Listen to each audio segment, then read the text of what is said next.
இந்த காலத்திலே யாரையுமே நம்பவே முடியாது. சரி, இந்த காலத்தில் யாரையுமே நம்ப முடியாது. ஆமா, என் தாயான ஸ்ரீ மாரியம்மன் அம்மன் நினைக்கின்றார் கணபாதியை காவல் வைத்தார்.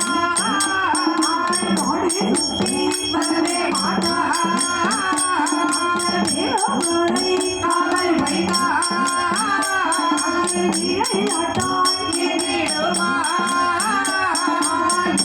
சொல்லி மாரியம்மா என்று சொல்லி மாரியம்மா இது செய்தார் அண்ணேரோ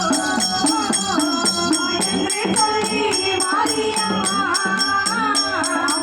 என்று சொல்லி மாரியம்மா இது செய்தார் அண்ணேரோ.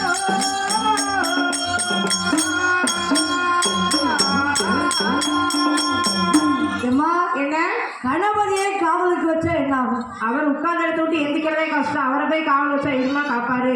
இருந்த இடத்தை யாருக்கு கொடுப்போம்னு சந்தியில போய் உட்கார்ந்துக்கிட்டு இருப்பாரு. ஓடி ஆடி வேலை பார்க்க முடியும்? பார்க்க மாட்டார்ல. அப்போ அவரை காவலுக்கு சரி கிடையாது, சரி வராது. இளைய மகன் வேலவன் இருக்கின்றானே, சரி வேலவனை காவலுக்கு வைப்போமா? அவர் சின்ன பிள்ளை, அவர் விளையாட ஓடிடுவார்ல. பத்தியா எல்லாரும் உட்கார்ந்துருக்காங்க, சின்ன பிள்ளை ஓடி ஆடி விளையாடு. ஆமா, அப்போ அந்த பிள்ளையும் காவலுக்கு சரி கிடையாது, சரி கிடையாது. வேண்டாம். அக்கினி தேவனை வரவழைத்தார். சரி, அக்கினி தேவனை வரவழைத்து என் தாயான ஸ்ரீ மாரியம்மன் அக்கினி தேவனை காவலுக்கு வைத்தார். சரி, அக்கினியை காவலுக்கு வைக்கக்கூடிய நேரம் கோட்டையானது அக்கினி கோட்டையாக மாறியது. சரி, அக்கினி கோட்டையாக மாறக்கூடிய நேரத்தில் ஆமா அட்டகால் 8 பேர்களும் தாயான ஸ்ரீ மாரியம்மன்